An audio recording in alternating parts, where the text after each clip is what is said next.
Amen. Amen. Amen. Ihr mögt euch Vous setzen. pouvez vous asseoir. Herzlich willkommen Soyez in dem teuren tous Namen. les bienvenus dans le nom précieux de notre Seigneur. Fühlt euch wohl, Sentez-vous bien. seid hier zu Hause. Soyez ici à la maison. Wir sind ja aus vielen Sprachen, Nous sommes rassemblés de beaucoup de langues eine Sprache zu hören, pour entendre une seule langue, c'est-à-dire le langage de Dieu, das aufzunehmen, pour recevoir was uns ce qu'il in diesen Tagen zu sagen hat. a à nous dire dans ces jours. Wir haben begriffen, Nous avons compris dass wir nicht nur que in der nous ne sommes Endzeit, pas seulement à la fin, arrivés à la fin des temps, sondern mais am Ende à la fin der Endzeit. de la fin des temps. Und wir rechnen Et nous nous attendons réellement mit der Wiederkunft au retour unseres de Herrn notre Seigneur in unserer Zeit. dans notre temps. Die Heilige Schrift Les sagt, Saintes Écritures dass die Leute disent gleichen sollen, que nous devons être semblables à des gens qui warten. s'attendent à leur Seigneur.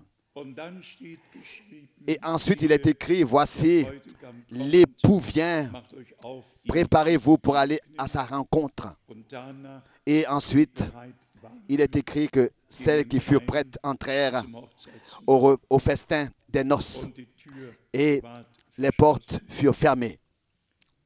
für die törichten Jungfrauen Pour les vierges folles, ist der Bräutigam l'époux zu früh est gekommen. arrivé trop tôt.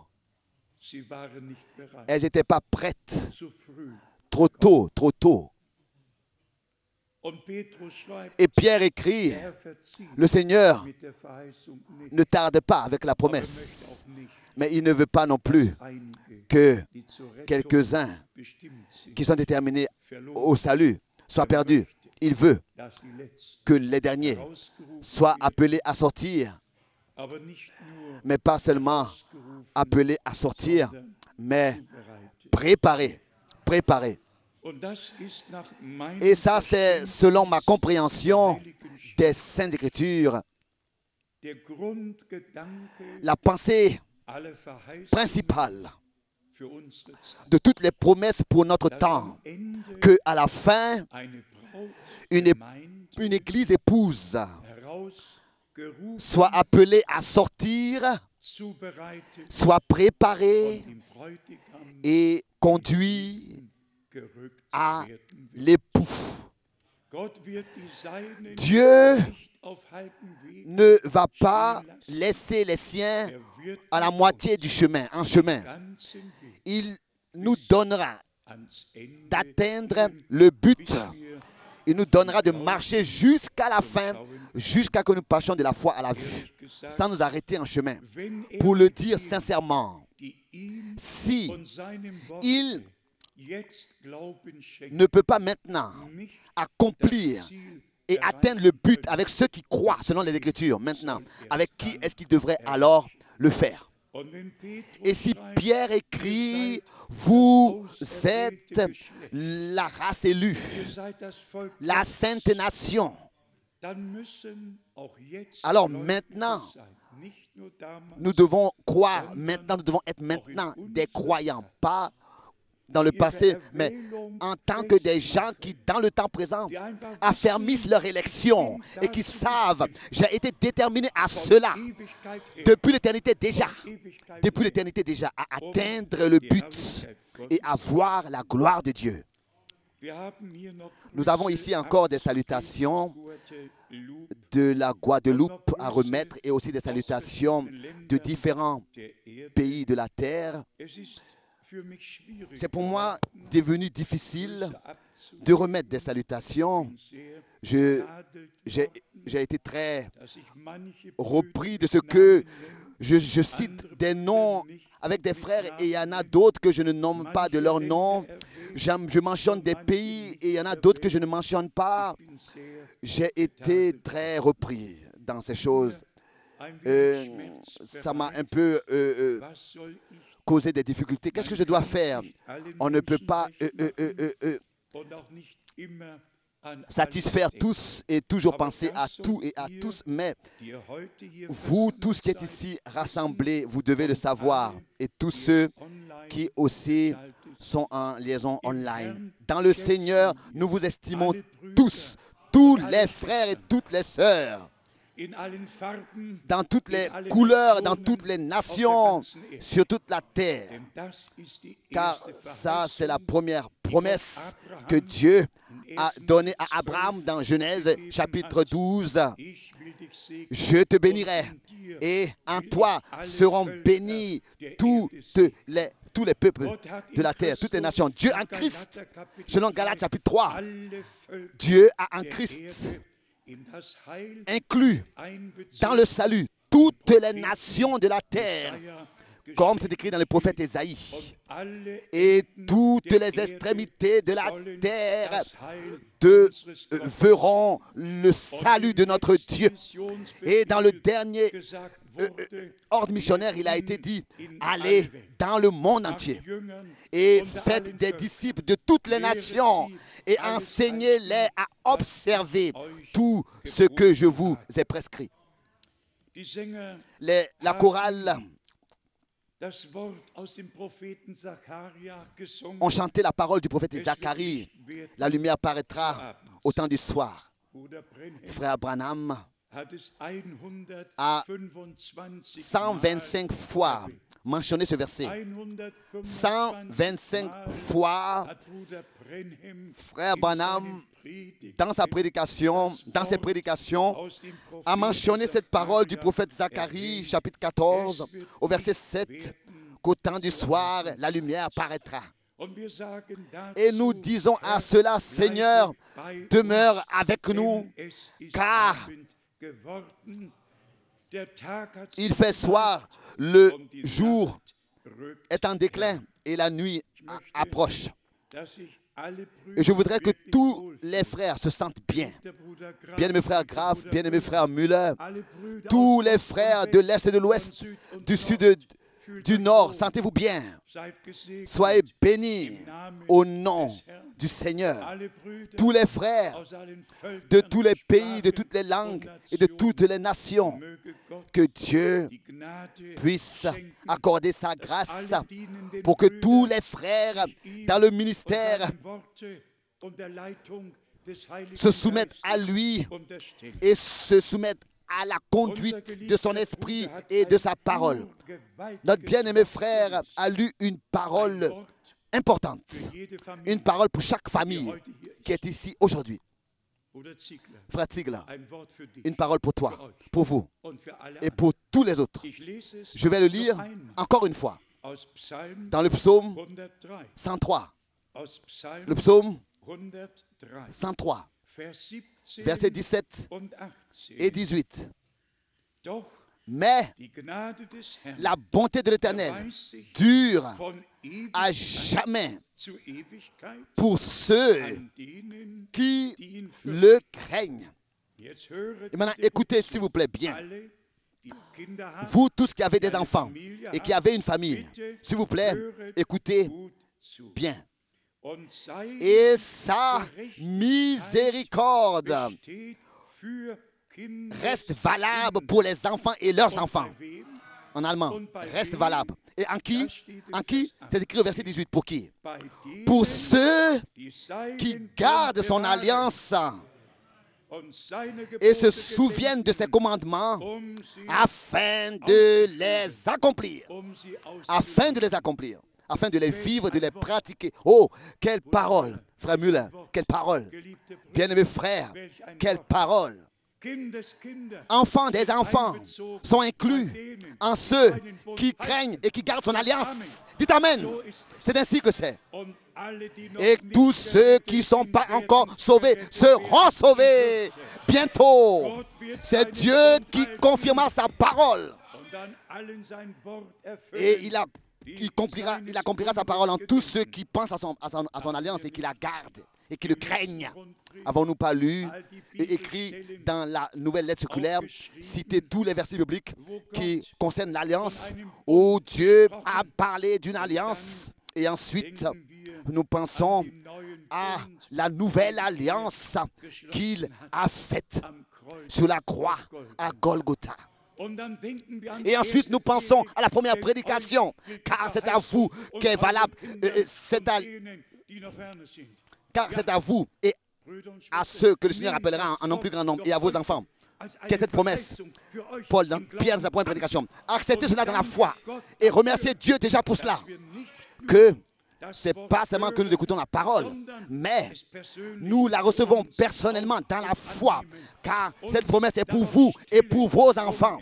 Nous la recevons dans la foi, comme c'est écrit dans Actes des Apôtres 2, verset 38. Oh, quelle parole merveilleuse!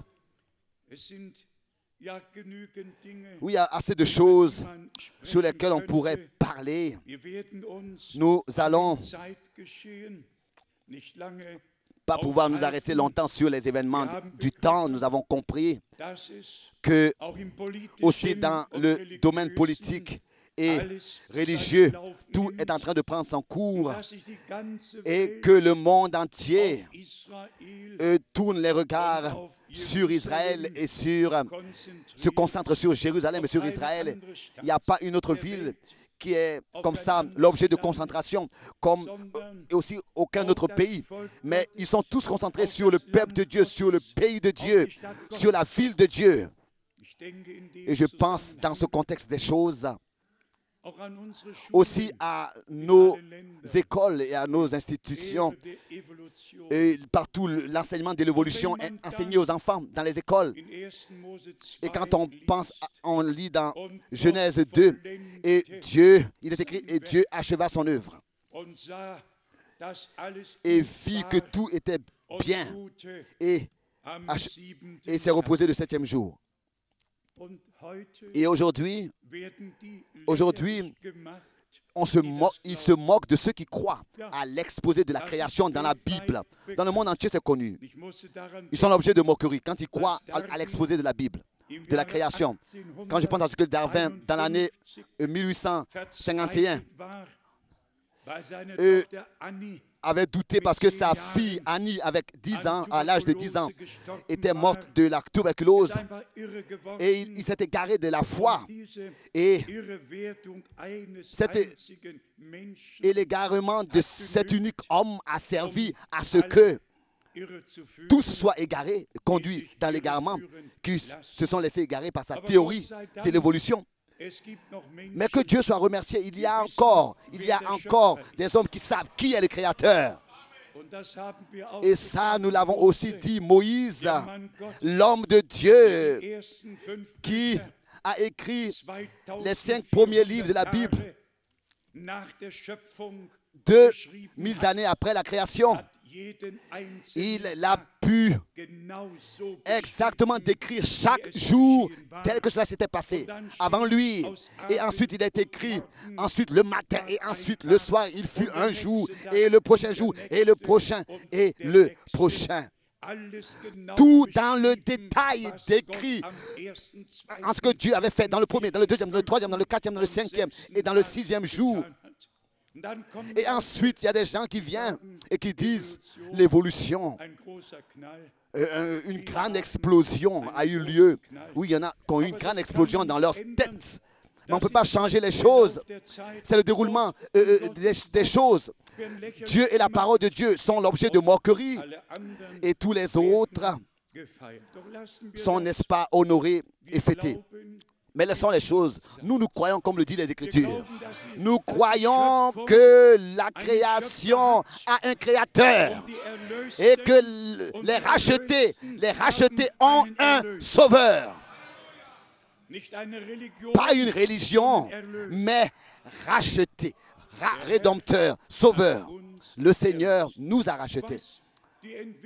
En ce qui concerne les développements des événements à la fin des temps, je voudrais lire les 5 versets des Saintes Écritures pour que vous puissiez savoir que cela est écrit aussi de cette manière, que complètement à la fin, il y aura seulement qu'une seule personne qui aura le dernier mot, enfin le mot à dire, qui aura la parole, Tous les autres, entre-temps, peuvent encore parler, mais complètement à la fin, il n'y en aura qu'un seul qui aura la parole.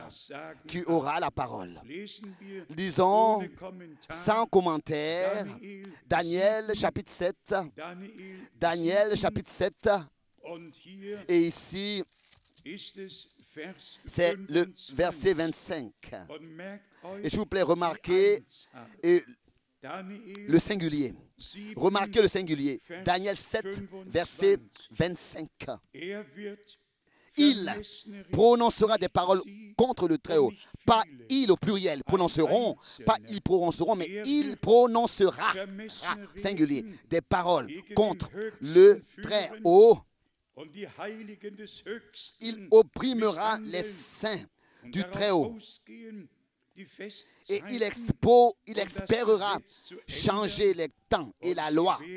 Et les saints seront livrés entre ses mains pendant un temps, pendant une année, 2 années et la moitié d'une année. Nous avons ici vraiment le dernier parcours, la dernière phase avant le commencement du millénium. Daniel, chapitre 8, versets 24 et 25. S'il vous plaît, toujours de nouveau, remarquez le singulier. Daniel 8, verset 24, sa puissance s'accroîtra, mais non par sa propre force. Il fera d'incroyables ravages. Il réussira dans ses entreprises. Il détruira les puissants et le peuple des saints. Et ça fait mal au cœur de voir qu'il détruira les puissants et le peuple des saints. Même le peuple des saints, il les détruira. Nous ne continuons pas à lire. Daniel 9, verset 27. S'il vous plaît, remarquez de nouveau ici le singulier. Il fera une solide alliance avec plusieurs pour une semaine d'année. Et au milieu de la semaine de l'année, au milieu de la semaine d'année, il fera cesser le sacrifice et l'offrande. Le dévastateur commettra les choses les plus abominables jusqu'à ce que la ruine et ce qui a été résolu fondent sur le dévastateur. Apocalypse, chapitre 13. Et ici, nous lisons seulement le verset 5. Apocalypse, chapitre 13, verset 5. Et il lui fut donné, pas il leur fut, mais il lui fut donné une bouche, en allemand une gueule, qui proférait des paroles arrogantes et des blasphèmes. Il lui fut donné le pouvoir d'agir pendant 42 mois.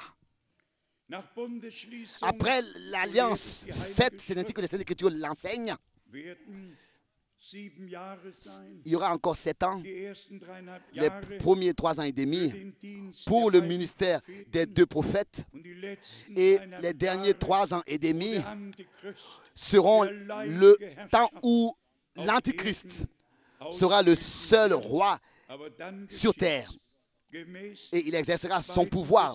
Et cela aura lieu alors que, selon 2 Thessaloniciens, chapitre 2, ici nous avons l'annonce dans 2 Thessaloniciens, chapitre 2, au verset 8, il est écrit,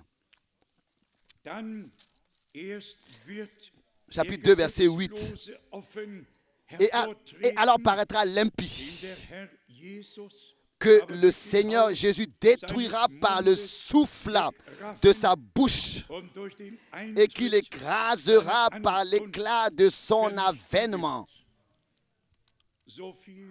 Jusqu'ici, sur ce sujet. Tout est en train de se passer et de se former. Et nous sommes très reconnaissants à Dieu pour la parole prophétique. Pour la parole prophétique qui nous montre à l'avance, dans une vue d'ensemble merveilleuse, tout ce qui va se passer jusqu'à dans tous les détails. Et nous remercions Dieu de ce que, par sa grâce, il a ouvert notre intelligence pour les Écritures. Et nous allons nous garder d'aller au-delà de ce qui est écrit. Jusqu'à maintenant, nous sommes restés dans le cadre de la parole. Pas une unique fois. Nous sommes sortis. Nous avons quitté la parole et allé au-delà de ce qui était écrit. Car la parole est en nous et nous sommes dans la parole. Le Seigneur a une église dans laquelle la parole est devenue vraie, a été confirmée et jusqu'à la fin, elle sera confirmée. En fait, hier, j'ai voulu un peu parler de ce qui s'est passé depuis 1966. Après le retour à la maison de frère Branham, et nous savons, quand nous lisons les Saintes Écritures, que ce soit du temps de Moïse, Josué, Élie, Élisée, il y a toujours eu une continuité que Dieu a permise de son œuvre et Dieu lui-même a pris soin pour que l'œuvre continue dans son royaume. Toujours.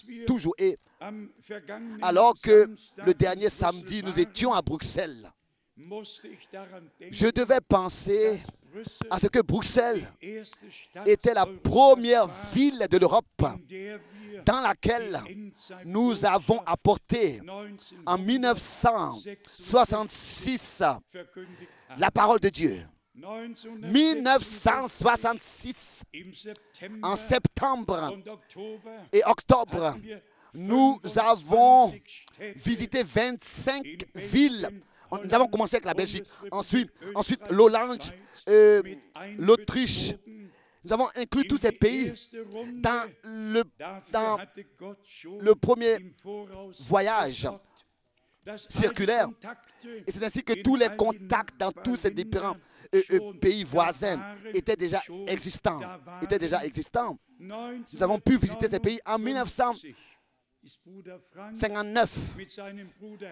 Frère Frank, avec son frère Helmut de Krefeld, est allé à Lyon, en 1959. Et le manager, pour parler avec le manager de Théol Oxborn, pour pouvoir arranger et préparer les réunions, pour les réunions de cet évangéliste.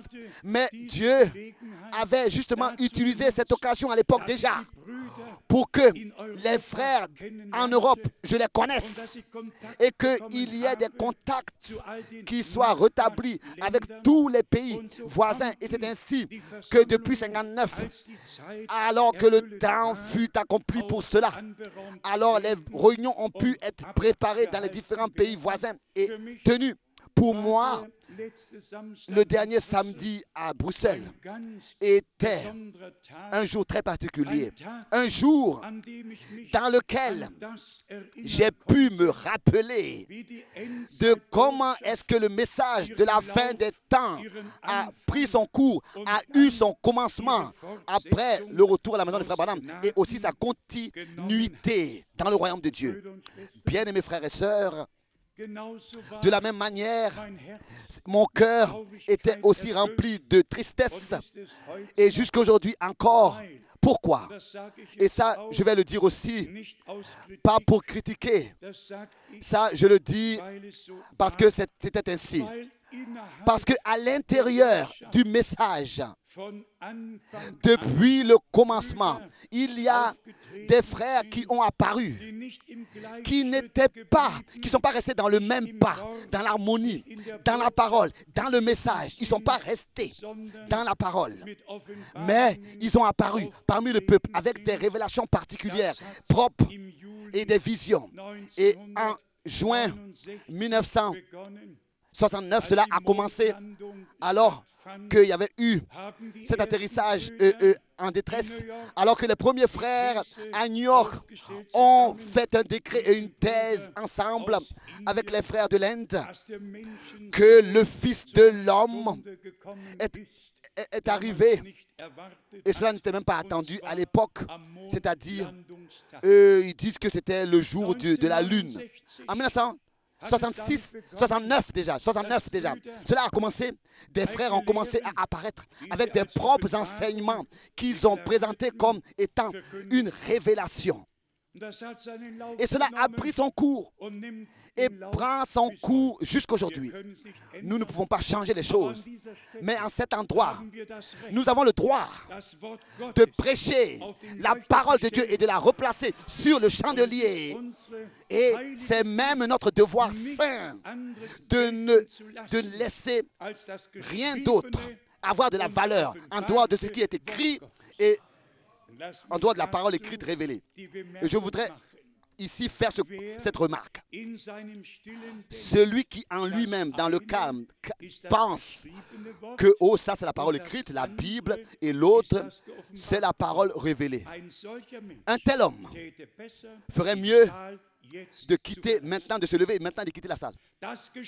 Car la parole écrite est la parole révélée. Et la parole révélée est la parole écrite. Et cela reste ainsi dans toute éternité. L'enseignement à l'intérieur du message, que la parole écrite, personne n'a pu la comprendre, et qu'on avait besoin qu'un prophète vienne pour maintenant nous apporter la parole révélée. C'est une interprétation, c'est une incompréhension. Un prophète de Dieu n'a jamais une interprétation. Un prophète de Dieu a la parole de Dieu originale. Et il la prêche en accord avec tous les prophètes et les apôtres et la ramène sur le chandelier. Mais quand il y a certaines expériences, et à cela aussi appartiennent des songes et peut-être même des prophéties et des visions, quand alors cela est infiltré. Laissez-moi ici lire certaines citations du frère Branham. En ce qui concerne le feu et concernant toutes ces choses que des hommes voient ou bien ont expérimenté, veulent voir, avoir vu et avoir expérimenté. De la prédication, le 18-3-1963, ici il est écrit, Korah n'était pas un prophète selon les Écritures, Corée, mais il voyait devant le peuple. Il avait une bonne apparence devant le peuple. Il était bien vu par le peuple. La même chose est encore aujourd'hui. Aujourd'hui, ils ont du sang sur leurs mains. Ils ont du feu même sur la plateforme. Aujourd'hui, il y a du feu qui sort d'eux. Ils ont de l'huile sur leurs mains. Et ensuite, frère Branham continue. On pourrait lire beaucoup de citations. Dans cette citation du 10-6-1963, ici frère Branham dit, s'il vous plaît, soyez attentifs. Aujourd'hui, ils ont leur propre enseignement. Ils ont leur propre confession de foi. Et l'un dit, moi j'ai du feu. Moi j'ai eu une expérience surnaturelle. Chacun dit quelque chose. Mais, et derrière tout cela, ils disent encore tous Alléluia et Amen à cela. Maintenant, il y a l'une des citations les plus importantes de frère Branham en ce qui concerne de telles expériences. Et cela, de la prédication du 26-12-1963. Ici, nous lisons, il faut que chaque expérience soit témoignée de 2 ou 3 personnes. Au moins 2 ou 3 témoins doivent être présents pour confirmer ce qui, et porter un jugement sur ce qui a été dit.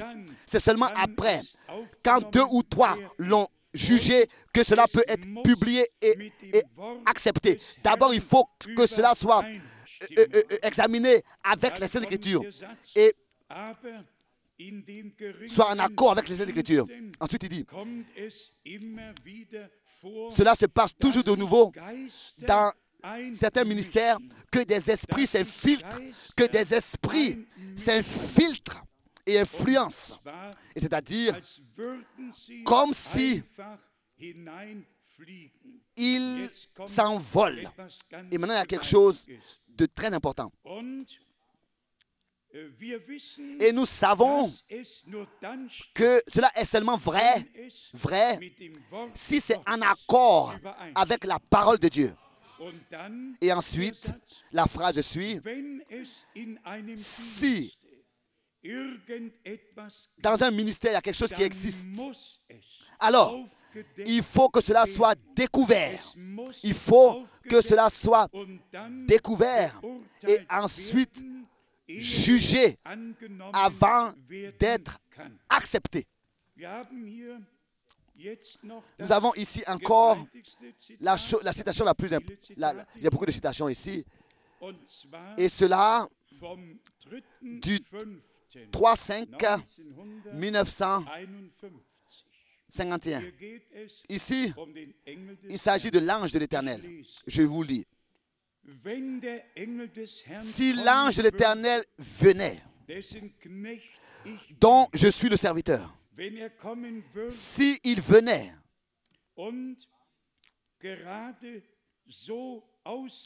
et qu'il ressemblait à la colonne de feu, semblable, et la lumière apparaîtrait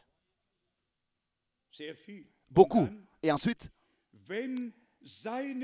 c'est déjà beaucoup. Et si son message, et si ce qu'il dit n'est pas en accord avec cette parole, je ne l'accepterai pas, mais je le maudirai. Mais je le maudirai. Donc, même si un ange du ciel venait et se présenterait, et de la gloire et du feu et des lumières, et qu'il dit quelque chose qui n'est pas en accord avec la parole, Frère Branham dit, même s'il vient dans la colonne de feu, même s'il vient dans la lumière céleste, même si, mais que ce qu'il dit n'est pas en accord avec la parole, je le maudirai. Aujourd'hui, allez de pays en pays, allez de ville en ville. Qu'est-ce qui est accepté, qu'est-ce qui est prêché partout, qui n'est même pas en accord avec Dieu et la parole de Dieu? Et tous parlent de lumière, et parlent de feu, et parlent de messages et de messagers, et sont égarés et trompés. Qu'est-ce que Paul a dit? Même si un ange venait du ciel et vous apporterait un autre évangile, qu'il soit anathème. Cela est valable encore aujourd'hui. Dieu mérite, notre Seigneur est digne que sa parole soit honorée, son évangile reste dans sa forme cristal et demeure pure telle qu'elle est sortie de sa bouche. Pour tous ceux que le dernier week-end ont entendu, oui, et qu'on devrait le dire, je voudrais encore citer une citation de Frère Branham encore, du 18 janvier 1961, adressé à tous ceux qui disent que le trône de la grâce n'est plus le trône de la grâce, qui disent que le Seigneur est déjà en train de revenir, comme ça par étapes. Laissez-moi vous dire cela des citations de Frère Branham. au moment où l'Église est enlevée. C'est à ce moment-là que le trône de grâce se change en trône de jugement. Dites Amen. Pas il y a 30 ans ou bien 20 ans ou bien 40 ans. Et le retour de Jésus-Christ, s'il vous plaît, n'est pas un retour dans une procédure. C'est un mensonge. Le retour de Jésus-Christ n'a pas lieu dans une procédure. Mais c'est un événement qui a lieu. En un clin d'œil. Il aura lieu en un clin d'œil. Et quand il aura lieu, les trompettes de Dieu retentiront. Et la voix de l'archange se fera entendre. Et le Seigneur lui-même, c'est ainsi que c'est écrit, descendra. Et les morts en Christ ressusciteront premièrement. Qui enseigne que le Seigneur, depuis l'ouverture des sceaux, a quitté le trône de la grâce et est en train de descendre. Il est les deux. Ou alors, il a perdu la pensée normale, ou bien alors, il n'a plus une compréhension claire pour les Saintes Écritures. Imaginez-vous que le trône de la grâce serait fini, le temps de la grâce serait passé. Où serions-nous aujourd'hui? Nous sommes dépendants encore de la grâce de Dieu. Et le sang de l'agneau est encore sur le trône de la grâce. Alléluia! Loué soit notre Dieu. Nous pouvons venir encore à notre Seigneur tel que nous sommes. Et il nous pardonne nos transgressions, nos iniquités et ne pense plus à nos péchés. C'est ma sainte obligation. C'est ma responsabilité devant le Dieu Tout-Puissant de faire en sorte que seulement Dieu est la parole. Seulement Dieu, par sa parole, parle avec nous, puisse parler avec nous. Tout le reste, c'est déterminé pour tous les autres. Et ils ne vont pas nous poser la question. Ils vont tous faire et laisser ce qu'ils estiment juste. Nous devons faire ce que Dieu lui estime juste. Et sa parole, nous devons la prêcher selon la vérité, la dispenser correctement. Je voudrais lire certains versets bibliques qui m'ont touché particulièrement le cœur. Je pourrais encore continuer à lire des citations. Mais les Saintes Écritures ont tout ce que nous devons savoir en elles. Et c'est écrit. Et quelle a été la pensée principale de notre Seigneur alors qu'il parlait de la fin des temps? Lisons cela de l'évangile de Matthieu, le chapitre 24. Je ne vais pas lire beaucoup de versets bibliques, mais seulement pour que vous puissiez savoir qu'est-ce qui était dans le cœur de notre Seigneur alors qu'il parlait de la fin des temps. Matthieu, chapitre 24, verset 4. Jésus leur répondit, « Prenez garde que personne ne vous séduise. » La séduction à la fin des temps sera tellement astucieuse, faite astucieuse, de manière que même si c'était possible, les élus même seraient séduits.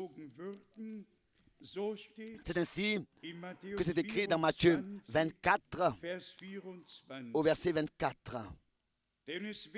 Car il s'élèvera de faux Christ et de faux prophètes. Ils feront de grands prodiges et des miracles, au point de séduire, s'il était possible, même les élus. Et ensuite, il est écrit cette phrase au verset 25. Voici, je vous l'ai annoncé d'avance. Ce qui se passerait à la fin des temps, dans la dernière phase. Le Seigneur l'a dit en insistant, il nous a prévenus, il a dit à l'avance et il a transmis dans tous les évangiles. Dans Marc, nous avons le même avertissement dans Marc chapitre 13, versets 4 et 5. Hier steht Ici, il est geschrieben, écrit, sage uns doch, dis-nous, Markus 13, Marc 13, 4 und versets 5, 4 et 5, sage uns dis-nous doch, quand dies cela geschehen arrivera-t-il und welches et à quel ist das signe Zeichen connaîtra-t-on que dafür, toutes ces choses vont wenn dies s'accomplir. alles in Erfüllung gehen wird. Und dann Vers 5, Ensuite, au verset 5, dann begann Jésus Jesus se mit alors zu ihnen à leur dire, zu sagen, seht euch prenez vor, garde dass que niemand personne euch ne vous irreführe. séduise.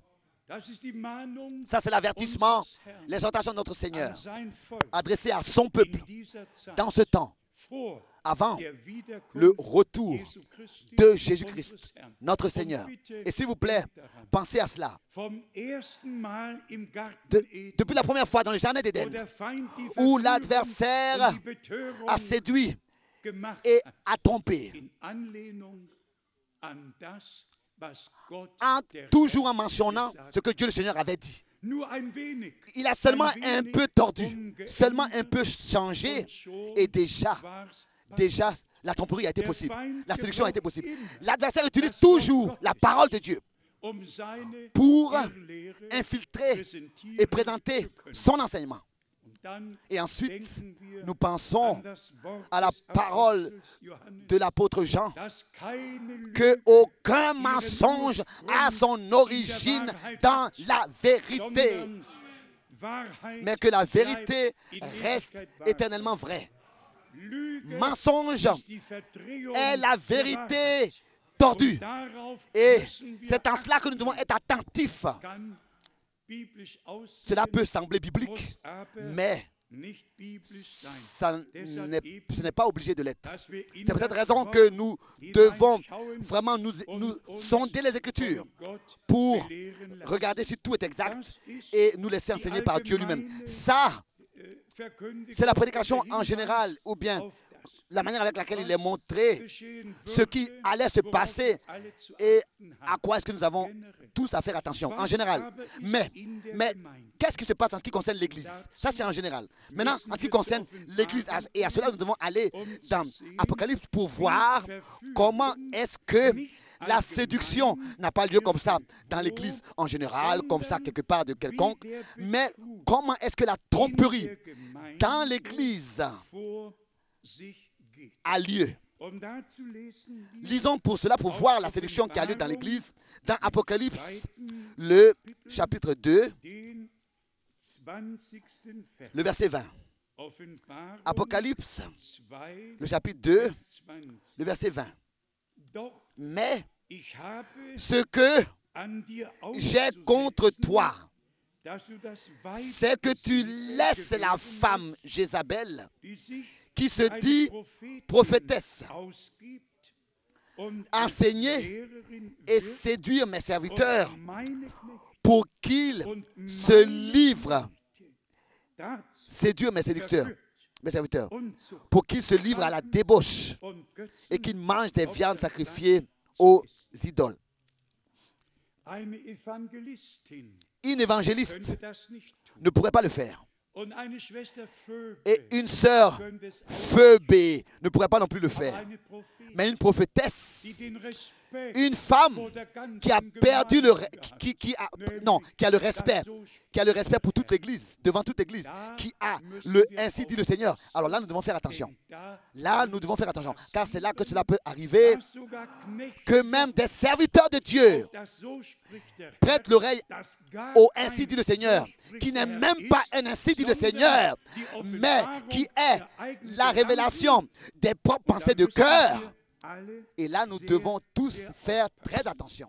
Der Hauptbetrüger und Verführer Le trompeur principal ist der et le Satan, séducteur principal, c'est le der Satan die Menschen beherrscht, qui um dadurch possède seinen Betrug les und hommes seine Lügen pour justement weiterzugeben. transmettre son mensonge et sa tromperie. Dans Im 12. Apocalypse, le chapitre 12, haben wir in Vers nous avons 9 au verset 9 die Beschreibung, la description dass der Erzverführer que dann le hinunter séducteur geworfen lui-même wird.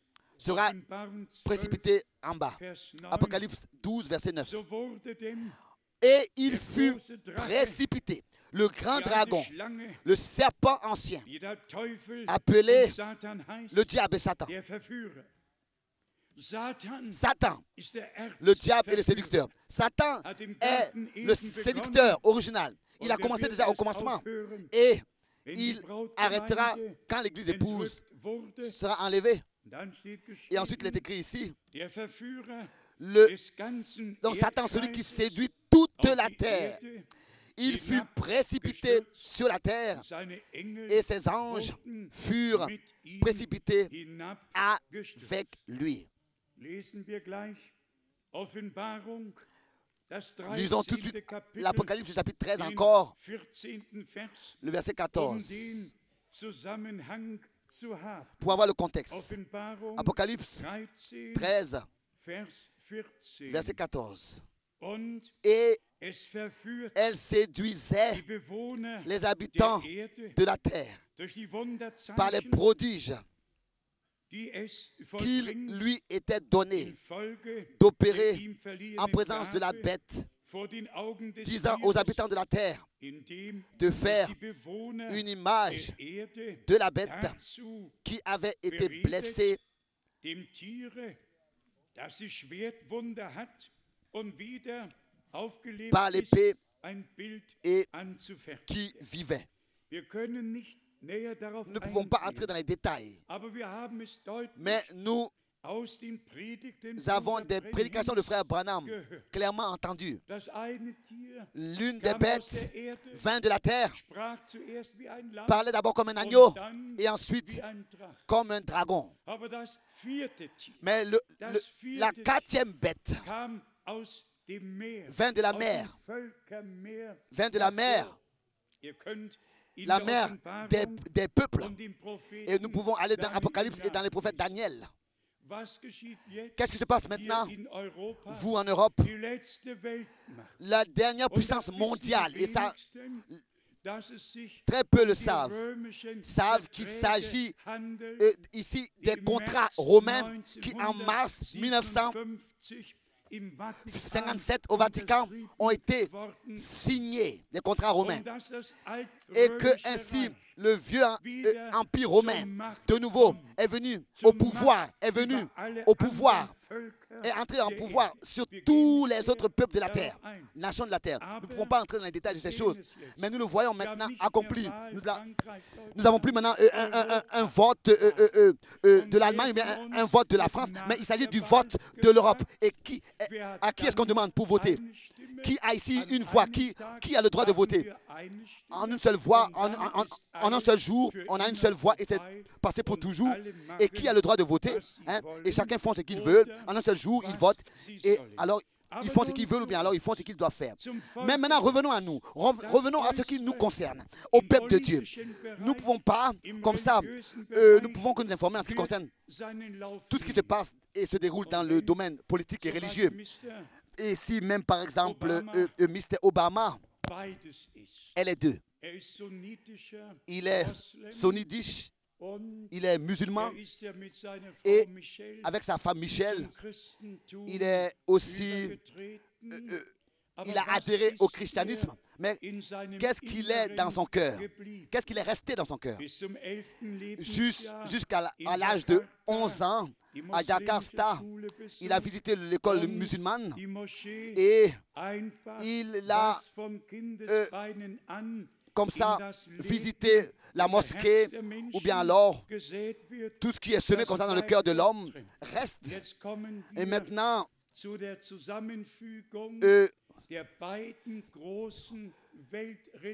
il s'agit de joindre ensemble les deux grandes religions mondiales. Tous les autres n'ont même pas de voix. Le bouddhisme, l'hindouisme et tous les autres ismes et les autres religions n'ont aucune voix. Mais il y en a deux. Il y a deux religions qui sont tachées de sang et qui ont une voix. Et les deux religions sont très tachées de sang. Nous l'avons dit déjà ici. Toute la liste, on peut la lire. 22 millions ont été dans ces 7 croisades tués. Pour qui et pourquoi? Seulement pour que Rome et l'Église puissent exercer son pouvoir. Et qu'est-ce qui s'est passé à Yathrib alors que les Juifs qui habitaient là-bas, à peu près 700 en nombre, n'avaient pas reconnu et accepté Mohamed en tant que le prophète Élie? Qu'est-ce qui s'est passé parce qu'ils n'ont pas accepté? Tous les hommes juifs ont été mis à mort, ont été massacrés, et les enfants et les femmes ont été apportés en captivité. Ces 2 religions-là ont fait que exercer leur pouvoir, un pouvoir religieux et un pouvoir mondial. Mais ces 2 religions-là, maintenant, prétendent posséder Jérusalem. Ces deux religions-là, revendiquent Jérusalem. Et c'est peut-être raison que ici nous voyons comment est-ce que tout cela devait s'accomplir ainsi. Parce que c'est une partie du déroulement de la fin des temps. Et nous voulons remercier Dieu de ce que tout est en train de prendre son cours comme cela est prévu. Et je le répète encore une fois, nous sommes plus proche de la fin que beaucoup le pensent. Et c'est peut-être raison que malgré tout, on doit le dire. S'il vous plaît, restez sobre. Restez dedans. Celui qui veut construire une maison, qu'il le fasse. Celui qui veut acheter une maison, qu'il le fasse. Celui qui veut se marier, qu'il se marie. Restez normal et restez sobre dans tous les domaines, quotidiennement, jusqu'à le retour de notre bien-aimé Seigneur et Sauveur. Ça, c'est très important chez les croyants. La sobriété, de rester sobre et de planifier pour toute la vie, mais d'être prêt à chaque heure, pour être enlevé. Et bien aimés frères et sœurs, à cela, nous pouvons encore revenir à Marc 13, ce qui a été aussi souvent fait comme nécessité, où il est écrit que nous, est-ce que notre Seigneur reviendra, que ce soit le soir, ou bien à minuit, ou bien au chant du coq, ou bien alors tôt le matin. Nous ne le savons pas. Et ces expressions-là disent simplement que personne connaît l'heure et le moment exact du retour du Seigneur. C'est peut-être la raison qu'il est écrit. Il s'agit de l'heure. Il est même écrit, personne connaît le jour et l'heure. Personne connaît le jour et l'heure. Est-ce que là, on devrait maintenant faire tout un enseignement, une doctrine, un enseignement, que frère Branham avait un ministère, un message au temps du soir, et frère Frank a un ministère maintenant, a un message au temps de minuit, et que maintenant, il y a une autre phase qui a apparu, c'est-à-dire le message du chant du coq. Mais qui raconte de telles histoires? Où est-ce que cela est écrit que le chant du coq est un message? C'est écrit où? Montrez-moi ça dans la Bible. Dans ma Bible, il est seulement écrit, alors que Pierre a renié devant cette femme de connaître le Seigneur, il est écrit que le coq a sonné. C'est tout. Ce n'était pas un message qui a été apporté à Pierre, qui devait être apporté. C'était que Pierre puisse se repentir et se rappeler à ce que le Seigneur avait dit concernant le coq, parce qu'il a été convaincu du péché. Le Seigneur l'avait averti à l'avance avant que le coq sonne, tu me renieras 3 fois. C'était tout. Vous voyez? Et cela a eu lieu devant la femme.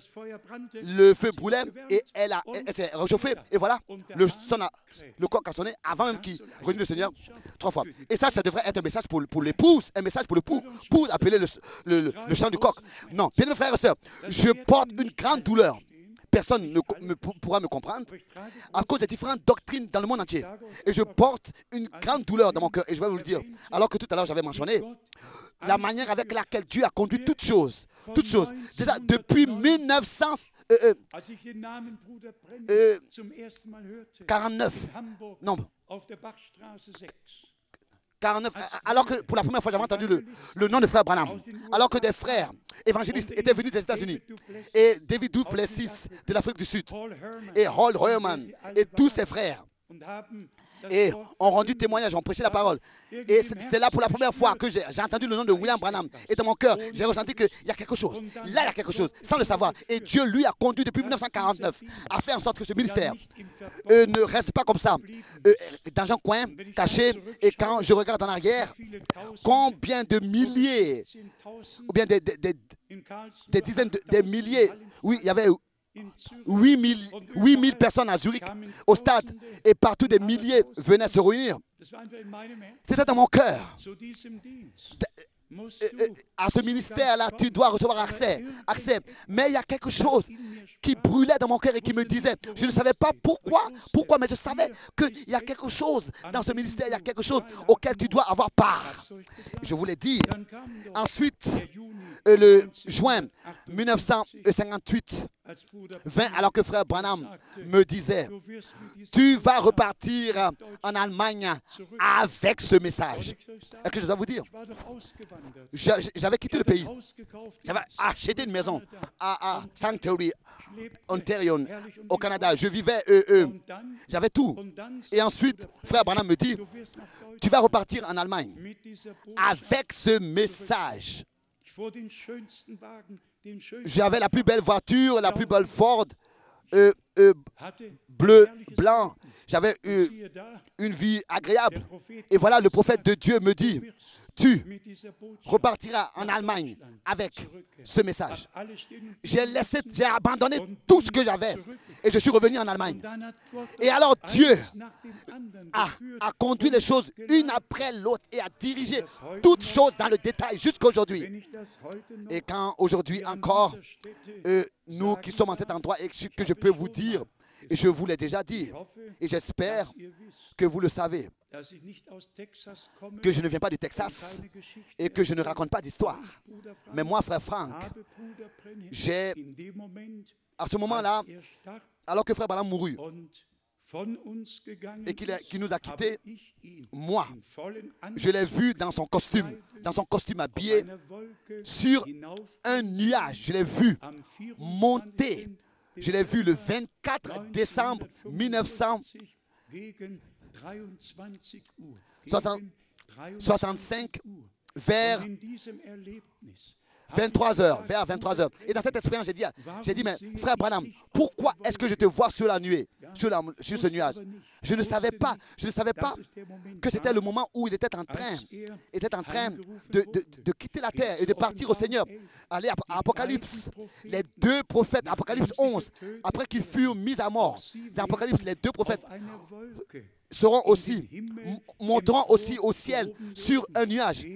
C'est écrit dans Apocalypse 11. Allez dans 1 Thessaloniciens chapitre 4. Nous aussi, nous allons monter sur des nuées. C'est écrit. Allez à Actes des Apôtres chapitre 1. Allez à Luc chapitre 24. Et aussi, il est parlé que c'est un nuage qui l'a pris et qui l'a retiré du milieu d'eux. Bien mes frères et sœurs, auprès de Dieu, tout a lieu d'une manière harmonieuse. Et tout est en accord avec toutes les Écritures. Et c'est lui qui a le droit déjà d'annoncer à l'avance ce qui allait se passer.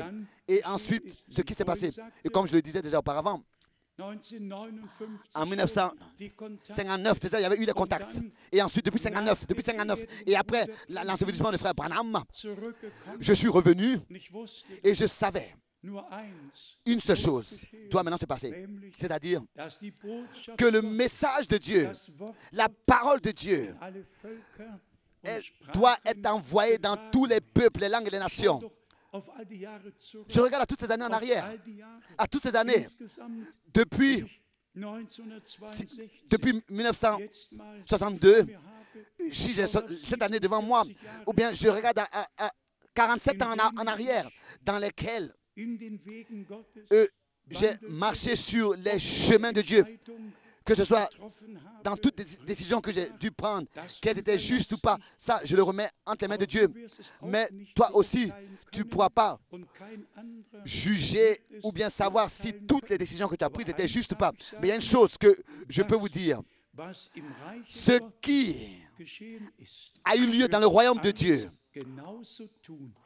je le referai encore tel que je l'ai fait. Et que ce soit avec Noé, avec Moïse et avec tous les prophètes, je peux dire que j'ai tout fait selon la parole du Seigneur. Résumons encore dans ces 3 versets que je vais lire maintenant la signification du temps présent. D'abord dans Éphésiens, le chapitre 6. Maintenant, il s'agit vraiment de ce que le dernier combat, le combat spirituel, la bataille spirituelle ait lieu, c'est-à-dire avec toute l'armure de notre Dieu. Et nous allons le lire d'Éphésiens chapitre 6. Et ici, à partir du verset 10. Au reste, fortifiez-vous dans le Seigneur et par sa force toute puissance. Dans sa puissance. Pas dans ta force, dans ta ou bien ma force, mais par sa force toute puissante.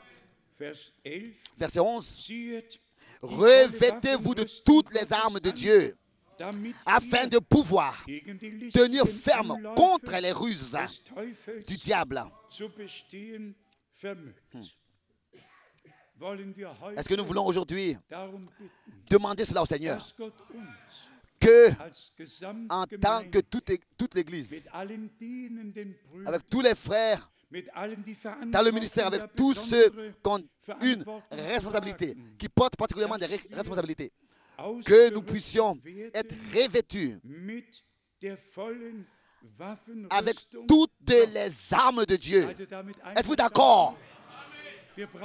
Nous avons besoin de toutes les armes de Dieu, avec la puissance d'en haut, les armes de Dieu, les armes de notre Dieu. Et comme hier nous le disions, aussi en tant qu'Église, nous devons porter des responsabilités. Et tel que Paul autrefois a prié et a demandé qu'on puisse penser à lui dans la prière, c'est ainsi que nous le faisons aujourd'hui. Nous remettons aux prières des saints. Et je vous le dis aussi, comment cela fonctionne. Si l'Église, dans la prière, se tient derrière le serviteur de Dieu qui prêche la parole, alors la foi sera édifiée. Alors l'atmosphère sera telle qu'on en a besoin pour que la parole aussi qui est prêchée soit confirmée et que des pécheurs soient sauvés, ceux qui sont liés soient délivrés et que des malades soient guéris et que tous soient bénis.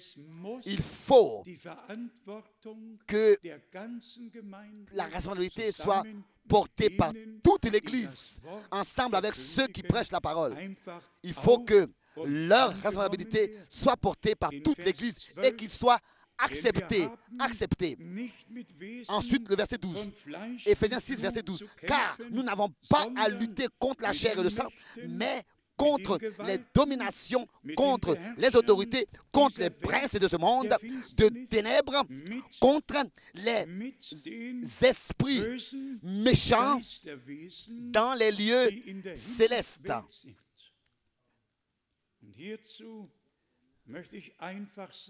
Et je voudrais dire ici, notre Seigneur a déjà vaincu tout sur la croix à Golgotha. Il les a déjà vaincus tous. Il a brisé, écrasé la tête du diable. Il a ôté la puissance de la mort. Et le 3e jour, il est ressuscité. Et il a dit, je vis et vous vivrez aussi. Sa résurrection est la preuve que par la puissance du sang versé, notre rédemption a eu lieu. C'est la preuve. C'est la preuve. Le pardon de tous nos péchés de toutes nos transgressions. Sa résurrection en est la preuve. Comme déjà dans le psaume 103, nous pouvions le lire. Acceptons tout cela en tant qu'un don de Dieu, un cadeau de Dieu à notre égard. Dieu ne pouvait pas faire plus que ça, que ce qu'il a fait pour toi. Et parce que le sang de l'agneau a coulé, c'est ainsi qu'il est écrit dans Apocalypse chapitre 19. Les festins des noces de l'agneau sont venus. Les festins des noces de l'agneau sont venus. Tous ceux qui par le sang de l'agneau ont reçu leur rachat et ont accepté la parole de Dieu, qui ne sont pas seulement lavés dans le sang de l'agneau, mais sanctifiés et ont pris un bain d'eau dans l'eau de la parole, comme c'est écrit dans Éphésiens 5. Et ensuite, notre Seigneur dit, vous êtes déjà purs à cause de la parole que je vous ai adressée. Jean 15. Mais ensuite, il est écrit, ils l'ont vaincu, lui l'adversaire, par la parole de l'agneau, par le sang de l'agneau, pardon, par le sang de l'agneau, et par la parole de leur témoignage, pas par la connaissance, pas par l'enseignement. Ils ont vaincu par le sang de l'agneau et par la parole de leur témoignage. Cela demeure ainsi. Nous prêchons Jésus-Christ le crucifié, le ressuscité, celui qui est monté au ciel et qui revient en tant que Seigneur et Rédempteur. Mais, encore rapidement, au prochain verset, verset 13. Verset 13 d'Éphésiens 6, Éphésiens 6, verset 13 maintenant. C'est pourquoi, prenez toutes les armes de Dieu afin de pouvoir résister dans le mauvais jour et tenir ferme après avoir tout surmonté.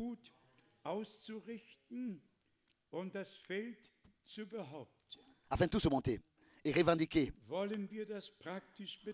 Nous voulons le pratiquer. Est-ce que tu sais comment cela doit être fait? Est-ce que je sais comment est-ce que cela doit se passer? Il est écrit ici, c'est pourquoi prenez toutes les armes de Dieu. Oui, comment est-ce que je peux prendre toutes les armes de Dieu? Frères et sœurs, est-ce que vous savez de quoi nous devons, pourquoi est-ce que nous devons? Est-ce que vous comprenez quelle doit être maintenant notre requête?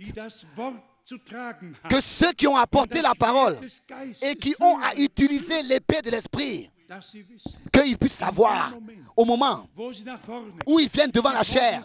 Ils n'ont pas besoin de le savoir auparavant. Mais c'est par la conduite du Saint-Esprit. Nous devons prier pour eux, pour que les frères qui viennent devant prêcher soient soumis et sous la conduite de l'Esprit, pour que ce soit l'Esprit lui-même qui utilise l'épée. Et que tout soit béni. Et que tous, que ce soit l'enseignement, que ce soit l'exhortation, l'avertissement, quoi que ce soit, tous le reçoivent. Bien-aimés frères et sœurs, une question. Est-ce que nous voulons prier dans l'union, tous ensemble pour ça et dire, Seigneur, bien-aimé Seigneur, comme au commencement, comment est-ce que c'était la première prière de l'Église dans les Actes des Apôtres, le 4e chapitre? Seigneur, détends tes bras et accorde tes serviteurs la force pour prêcher ta parole. Actes des Apôtres 4. Est-ce que vous voulez tous prier pour moi, prier pour les serviteurs, pour les frères? Vous voulez le faire? Priez. Seigneur, accorde à tes serviteurs, au pluriel, à tes serviteurs, la force. Accorde-les toutes les armes de Dieu. Accorde-les l'épée de l'Esprit. Accorde-les la conduite du Saint-Esprit. Nous aussi, nous venons. Et nous ne savons pas ce qui doit être dit à l'église. Nous venons pas avec une prédication déjà tout terminée sur papier. Mais Dieu, lui, il sait ce qu'il veut dire. Et nous avons seulement besoin de nous laisser conduire par lui. Ici, il est parlé aussi des mauvais jours. Il est parlé des mauvais jours. Et parfois, ce n'est pas seulement un mauvais jour. Mais parfois, il y a plusieurs mauvais jours au pluriel. Il est écrit ici de pouvoir tenir ferme afin de tout surmonter. lutter et de tout revendiquer.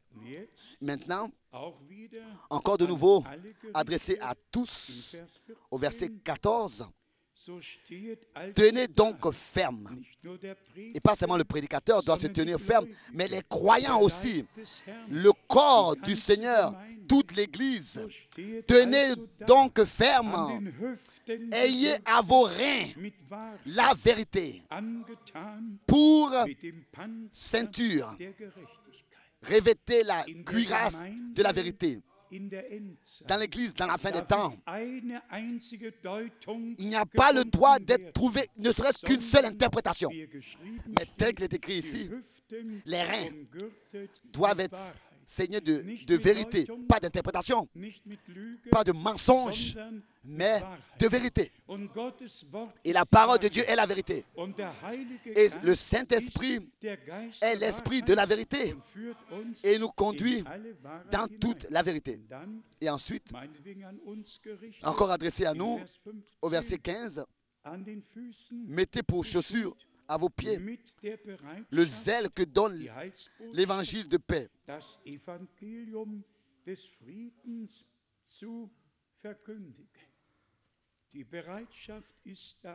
Mettez pour chaussures. La préparation est là, la disposition est là, mais on doit être revêtu pour cela. On doit être revêtu pour cela. Ensuite, au verset 16. Prenez par-dessus tout cela le bouclier de la foi, avec lequel vous pourrez atteindre tous les traits enflammés du malin. Oui, bien-aimé Seigneur, dites-moi, nous devons prier comme ça. Seigneur, dis-moi comment cela doit se passer. À tout cela, prenez aussi, au verset 17, le casque. Ah, il relit le verset 16. Il relit le verset 16. Prenez par-dessus tout cela, le bouclier de la foi, avec lequel vous pourrez éteindre tous les traits enflammés du malin. Je peux dire seulement une chose suivante. Bien-aimé Seigneur, je ne sais pas comment est-ce que cela doit se passer dans les détails, mais je me tiens à ta disposition. Que cette parole devienne une réalité dans notre vie. Avez-vous tous ce désir? Avez-vous tous ce désir? Avez-vous tous ce désir? Que toutes ces paroles-là que nous lisons ne soient pas seulement écrites ici et entendues de nous, mais qu'elles soient entendues avec un désir à attendre dans notre cœur. Oh Seigneur, que ce ne soit pas seulement que je lise et que je l'accepte, mais que cela soit réalité. Ensuite, le temps est arrivé où Dieu se révélera. Verset 17. Prenez aussi le casque du salut et l'épée de l'Esprit, qui est la parole de Dieu. Qui est la parole de Dieu. Tous nous savons, concernant cette expérience merveilleuse de frère Branham, alors que il était sur la montagne de Sobino et que subitement une épée a été placée entre ses mains, directement entre ses mains. Et la voix a dit, ça, c'est l'épée du roi. Pas seulement une épée, mais l'épée. Et ensuite, nous voyons que de la bouche de notre Seigneur est sortie une épée aiguë à deux tranchants. Et un vrai serviteur de Dieu, il a la même parole, la même révélation, le même esprit, tel que nous avons la grâce de l'avoir maintenant. Il est écrit ici, au verset 17, prenez aussi le casque du salut et l'épée de l'esprit, qui est la parole de Dieu. La parole de Dieu, depuis 1955 en avril, depuis 1955 m'est devenue une bénédiction. Ça, je le dis parfois très volontiers. Après 10 heures de vol et plus de... Et après avoir entrepris combien de kilomètres à pied, 10 000 kilomètres, alors que cette fuite avait eu lieu le jeudi vert et que notre père avait lu la Bible il a remercié et il a lu. Il a remercié de ce que nous avons pu fuir. Depuis ce jour, frère Franck a tous les jours lit la Bible et de tout son cœur il a reçu. Depuis ce jour, tous les jours, j'ai lu la Bible. Pas seulement depuis 1955, mais depuis que mon père nous a lu cette Bible. Et pour moi, la parole est devenue toute chose. Et j'espère que c'est la même chose pour nous tous. Que nous n'écoutons pas seulement la parole, mais que la parole de Dieu vive en nous. Et que nous vivions dans la parole de Dieu. Comme au verset 18, c'est encore écrit dans Éphésiens 6. Faites en tout temps, par l'Esprit, toutes sortes de prières et de supplications. Veillez à cela avec une entière persévérance et priez pour tous les saints. Pour tous les saints. Priez. Et ensuite, Paul s'inclut et il dit, après avoir parlé de tous les saints, il dit aussi, priez pour moi. Afin qu'il me soit donné, quand j'ouvre la bouche, de faire connaître hardiment et librement le mystère de l'Évangile. Ça, c'est mon souhait et ma prière.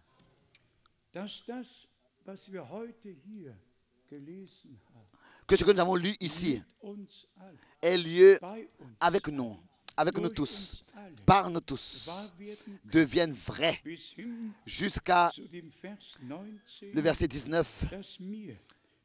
Priez pour moi afin qu'il me soit donné quand j'ouvre la bouche. Nous qui avons à prêcher la parole, à chaque fois que nous ouvrons la bouche,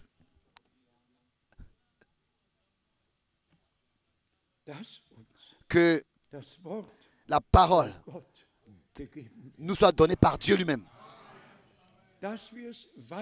Que nous puissions la transmettre et ainsi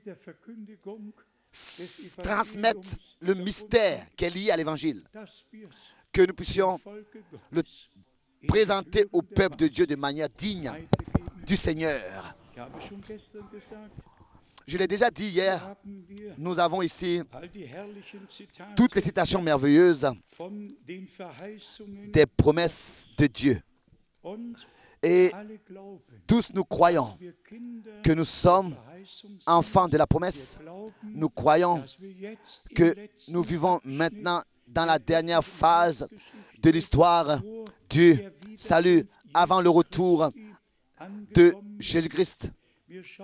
Nous regardons à Jérusalem, nous regardons en général à ce qui se passe sur terre et toujours de nouveau, nous pouvons dire, comme le Seigneur l'a dit, levez vos yeux car vous savez que votre rédemption est proche. Mais avant que ce jour-là vraiment apparaissent, nous voulons aujourd'hui demander au Seigneur que Éphésiens chapitre 6, à partir du verset 10, trouve son accomplissement en nous tous. Trouve son accomplissement en nous tous. Que nous trouvons tous la grâce devant Dieu. Que toutes ces paroles, comme il est dit ici, Seigneur de à vos reins, ayez la vérité. Il n'y a pas le droit d'avoir du mensonge sur nous. Nous prenons l'exemple en Israël. Il n'y avait aucun mensonge. Pendant 7 jours, il n'y avait rien. Ils n'avaient pas le droit d'avoir de pain levé. Seulement la parole du Seigneur. Et comme un frère a appelé aujourd'hui et disait, frère Franck, en toi s'accomplit ce qui est écrit dans 1 Roi 17, le dernier verset. Car la parole du Seigneur est vraie dans ta vérité, dans ta bouche, est vérité dans ta bouche. Et cela doit rester ainsi jusqu'à dans toute éternité. Résumons encore dans 2-3 minutes ensemble. Nous avons compris que nous voyons les prophéties bibliques dans leur accomplissement. Et nous avons compris que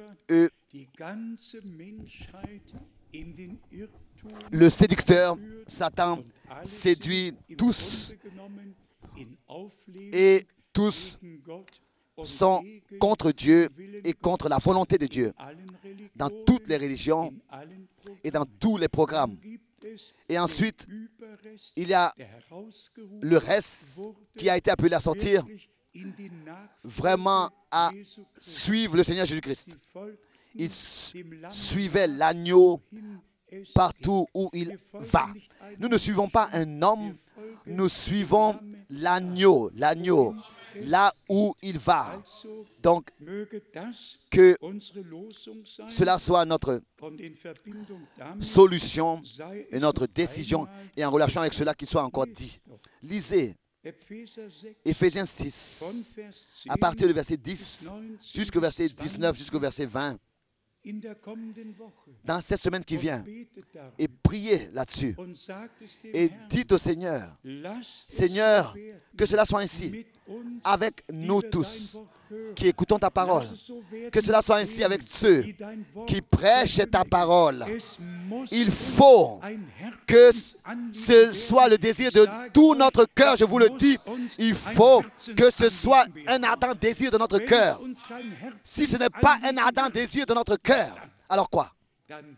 Alors, nous allons comme ça indifférents, et la parole ne produira pas l'effet pour lequel elle l'a été envoyée par Dieu. À lui, le Seigneur fidèle, soit l'honneur. Malgré toutes les tromperies, les égarements, les séductions, partout aussi à l'intérieur du message, la vraie parole de Dieu reste valable. Et tous ceux qui sont nés de Dieu accepteront la parole. S'il vous plaît, pensez encore à la parole de hier. 1 Jean, chapitre 4, verset 4. Vous êtes de Dieu. Et pensez au verset 6. Nous sommes de Dieu. Nous qui prêchons la parole, vous qui écoutez la parole, nous sommes de Dieu. La même parole qui est prêchée est en nous. Et la même révélation que Dieu a accordée est reçue de tous ceux qui écoutent la parole. Et c'est pour cette raison que nous sommes tous enseignés par Dieu. À lui, le Dieu Tout-Puissant, le Dieu d'Abraham, d'Isaac et de Jacob est notre Dieu. À lui soit l'honneur par Jésus-Christ, notre Seigneur. Et avant que nous disions Amen, j'ai la demande à lier avec cette question. Est-ce que vous voulez considérer tout cela comme une requête de votre cœur, avec laquelle vous vous levez le matin et vous vous couchez le soir? Une requête quotidienne dans votre cœur. Je vous dis, une requête, un désir qu'on a dans le cœur. Avec cela, il va au lit, et avec cela, il se lève le matin. Avez-vous fait cette expérience déjà? Qui a déjà fait cette expérience? Qui a déjà fait cette expérience? Hein? Oui, les jeunes, bien sûr. Non, ils n'ont pas encore fait cette expérience. Mais une vraie requête que tu portes dans ton cœur. Avec ça, tu vas te coucher. Et avec ça, tu te lèves le matin. Que cela soit notre requête. Que Éphésiens 6 et que aussi pendant toute la journée, nuit et jour, quand nous nous couchons, quand nous nous levons et quand nous vivons, que nous puissions dire, Seigneur, que tu puisses recevoir ce que tu reviens de plein droit avec ton Église. Aide ton chemin avec nous. Que ta volonté soit faite. Aide-nous pour que ce soit seulement ta volonté qui soit faite. Et que dans l'harmonie, nous puissions tous ensemble atteindre le but. Et que nous voulons dans le Seigneur tous nous unir. Et à partir de maintenant, prier et croire que Dieu aura son chemin avec son peuple. Dans le saint nom de Jésus-Christ. Amen. Nous nous levons, bien-aimés frères et sœurs. Oh Dieu, oh Dieu, oh Dieu.